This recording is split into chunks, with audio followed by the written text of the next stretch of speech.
यार electrical power system के अंदर तीन तरह की पावर होती हैं, ये जो आप सब जानते होंगे, जिसमें किलोवाट है जिसको एक्टिव पावर कहते हैं, रिएक्टिव पावर जिसको केवीआर से जाना जाता है, और अपेरेंट पावर होती है। ये तीनों पावर्स के बारे में आप डेफिनेटली जानते होंगे, लेकिन मैं आपको इसकी एग्जैक्ट जो डेफिनेशन है ना वो एक्सप्लेन करने की कोशिश करूंगा कि एक्चुअल में ये तीनों पावर्स होती क्या हैं। लेकिन बहुत सारे लोगों ने डिफरेंट एग्जाम्पल देखी होंगी, कुछ समझाने वाले जो हैं वो कभी शैंपेन का ग्लास से एक्सप्लेन करने की कोशिश करते हैं कि ये शैंपेन का ग्लास है, जो यानी कार्बोनेटेड जो वाटर की एग्जांपल भी देते हैं कि ये ऊपर वाला जो फ्यूम्स हैं, जो झाग बनी हुई, ये आपके केवीआर है, और जो नीचे एक्चुअल कोल्ड ड्रिंक है जो पानी है ये आपका किलोवाट है। इनका होल इनका सम करेंगे दोनों का तो वो केवीए बनेगा। तो कभी कोई लेज के पैकेट की एग्जांपल से समझाने की कोशिश करता है कि केवीआर क्या होता है, यानी लेज के पैकेट में जो एयर है वो केवीआर है, और जो उसके अंदर एक्चुअल चिप्स हैं वो किलोवाट हैं। दोनों का इकट्ठा करेंगे तो वो केवीए है। तो कभी भी पावर ट्रायंगल से समझाने की कोशिश करता है। मैं आपको एक्चुअल में समझाने की कोशिश करूंगा कि क्या होता है एक्चुअल में रिएक्टिव पावर, क्योंकि रिएक्टिव पावर को समझना बहुत जरूरी है। जब तक आप रिएक्टिव पावर को बेहतर तरीके से नहीं समझ लेते तब तक आप पावर फैक्टर से रिलेटेड जितनी भी प्रॉब्लम्स हैं उनको आप अंडरस्टैंड नहीं कर पाएंगे। तो इसलिए मैं कोशिश करूंगा कि आपको सादा आसान अल्फाज में और सिंपल एग्जाम्पल के साथ आपको बताने की कोशिश करूं कि एक्चुअल में रिएक्टिव पावर होती क्या है। रिएक्टिव पावर को समझने के लिए और एक्टिव पावर को समझने के लिए सबसे पहले आपको समझना पड़ेगा एक्साइटेशन सिस्टम। एक्साइटेशन सिस्टम से पहले भी आपको एक चीज समझनी पड़ेगी कि बिजली बनती कैसे है, यानी इलेक्ट्रिसिटी जो है वो कैसे प्रोड्यूस होती है, वो जनरेट कैसे होती है, ये वो नुक्ता जिसको समझना सबसे पहले जरूरी है। अगर हमें इसका कॉन्सेप्ट क्लियर हो जाएगा तो हम एक्साइटेशन की तरफ आएंगे। एक्साइटेशन से फिर हम जंप मार के डायरेक्ट हम रिएक्टिव पावर को समझने की कोशिश करेंगे। सबसे पहले ये देखें, फैराडे का लॉ है इलेक्ट्रोमैग्नेटिक जो इंडक्शन है, कि आपका कोई मैग्नेटिक फील्ड में यानी मकनातीसी फील्ड में कोई कंडक्टर जो है वो हरकत करेगा तो उसके कंडक्टर के अंदर ईएमएफ पैदा होगी यानी वोल्टेज पैदा होंगे। तो ये तो सिंपल बिजली बनाने का एक कानून है। तो आप किसी भी सिंक्रोनस जनरेटर में यानी अल्टरनेटर के अंदर जो हम बिजली पैदा करते हैं, एक अल्टरनेटर होता है, उसके अंदर एक रूटर होता है, एक स्टेटर होता है, एक एक्साइटर होता है। इस तरीके से फील्ड बनाई जाती है, फिर फील्ड जो है वो घूमता है और तो फील्ड जो है इंटरफेयर करती है स्टेटर के कंडक्टर में, उस स्टेटर के अंदर जो है वो बिजली पैदा होती है, ईएमएफ पैदा होती है, उसके अंदर हमें बाहर टर्मिनल के ऊपर हमें वोल्टेज मिलते हैं। अब ये चीज समझनी है कि आपको मैग्नेटिक फ्लक्स चाहिए। पहले तो सबसे जरूरी जो चीज है वो है मकनातीसी फ्लक्स, जिससे आप आगे चलेंगे, क्योंकि आप अगर पास अगर मकनातीसी फ्लक्स नहीं है तो आप इलेक्ट्रिसिटी जनरेट नहीं कर सकते।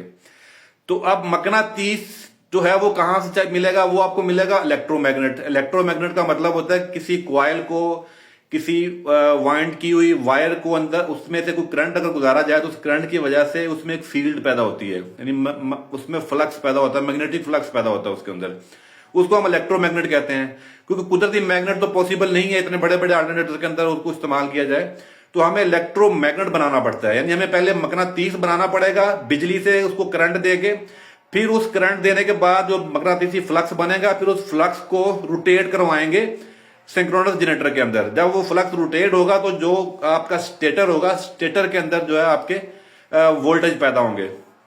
तो ये कॉन्सेप्ट है।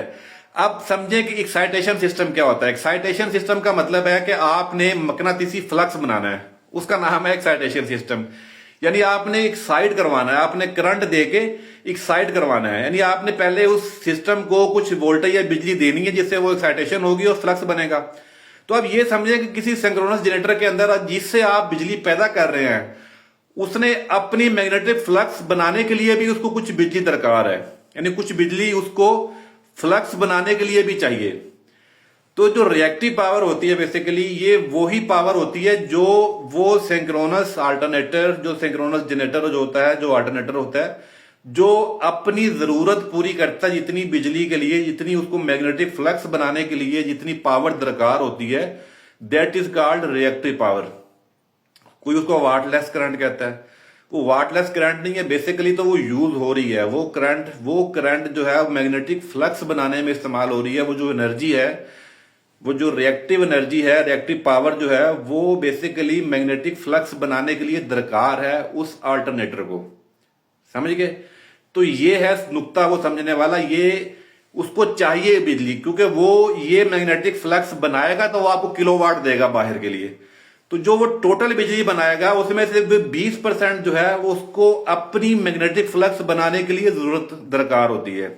इसलिए इसका पावर फैक्टर जो होता है आपका 0.8 होता है। ISA का जो स्टैंडर्ड है 8528 उसके अकॉर्डिंगली इसका जो पावर फैक्टर है वो 0.8 होता है, यानी 20% का जो पोर्शन है उसको दरकार होगा, उसको चाहिए ही चाहिए 20%।